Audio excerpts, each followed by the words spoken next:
సుందరాయ శుభాంగాయ మంగళాయ మహోజసే సింహశైల నివాసాయ శ్రీ నృసింహాయ మంగళం.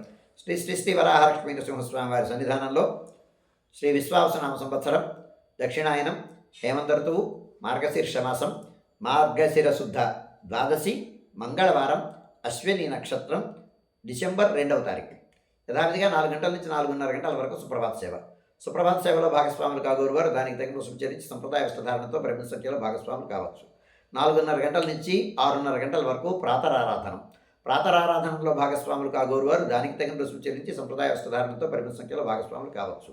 ప్రాతరారాధనలో భాగంగా నిత్యవేద పారాయణం, ఉపనిషత్ పారాయణం, దివ్యప్రబంధ సేవాకారం, అనంతరం ధూపసేవ సమయంలో చతుర్వేద పారాయణం, శ్రీరామాయణం, భారతం, భాగవతం, విష్ణు పురాణం, క్షేత్ర మహాత్మ్యం, వరాహపురాణం, శ్రీభాష్యం, భగవద్ విషయం మొదలైన గ్రంథాలన్నీ పారాయణం చేయడానికి ఉపక్రమిస్తారు.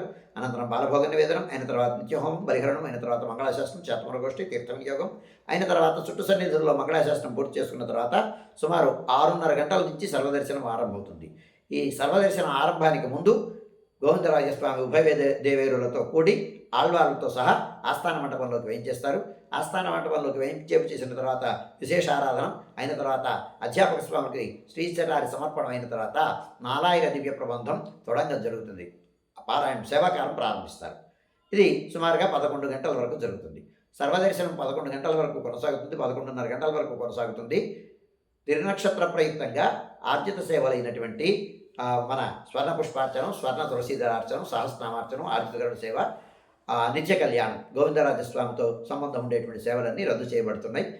గమనించవలసిందిగా మనం చేస్తున్నాను. 11:30 గంటల నుంచి 12:15 గంటల వరకు రాజభోగ నివేదనం. ఈ సమయంలో భక్తుల యొక్క దర్శనములు నిలుపుదల చేయడం జరుగుతుంది. తిరునక్షత్ర ప్రయుక్తమైనటువంటి ఆస్థాన నివేదనం జరుగుతుంది. నివేదనం జరిగిన తర్వాత చుట్టు సన్నిధుల్లో నివేదన అయిన తర్వాత మంగళాశాస్త్రం, చేతమరగోష్ఠి, తీర్థ వినియోగం అయిన తర్వాత స్వామివారు ప్రధానాలయంలోకి వేయించేసిన తర్వాత రాజభోగ నివేదన జరుగుతుంది. రాజభోగ నివేదనం అయ్యి చుట్టు సన్నిధిలో నివేదన అయ్యి మంగళ నీరాజనం అయిన తర్వాత సుమారు 12:15 గంటల నుంచి 2:30 గంటల వరకు సర్వదర్శనం కొనసాగుతుంది. మధ్యాహ్నం 2:30 గంటల నుంచి 3 గంటల వరకు మధ్యాహ్న విరామం. ఈ సమయంలో భక్తుల యొక్క దర్శనములు నిలుపుదల చేయడం జరుగుతుంది. సాయంకాలం 5 గంటల నుంచి 5:30 గంటల ప్రాంతంలో మధ్యాహ్నం 3 గంటల నుంచి రాత్రి 7 గంటల వరకు సర్వదర్శనం కొనసాగుతుంది.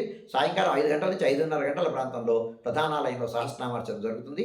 ఆస్తికులైనటువంటి భక్తులు దానికి తగిన రుసుము చెల్లించి సంప్రదాయ వస్త్రధారణతో పరిమిత సంఖ్యలో భాగస్వాములు కావచ్చు. రాత్రి 7 గంటల నుంచి 8:30 గంటల వరకు రాత్రి ఆరాధన. రాత్రి ఆరాధనలో భాగస్వాములు కాగోరు వారు దానికి తగిన రుసుము చెల్లించి సంప్రదాయ వస్త్రధారణతో పరిమిత సంఖ్యలో భాగస్వాములు కావచ్చు. రాత్రి 8:30 గంటల నుంచి 9 గంటల వరకు సర్వదర్శనం కొనసాగుతుంది. 9 గంటలకు ఏకాంత సేవ కవాట మదనంతో ఈనాటి కార్యక్రమం సుసంపన్నమవుతుంది.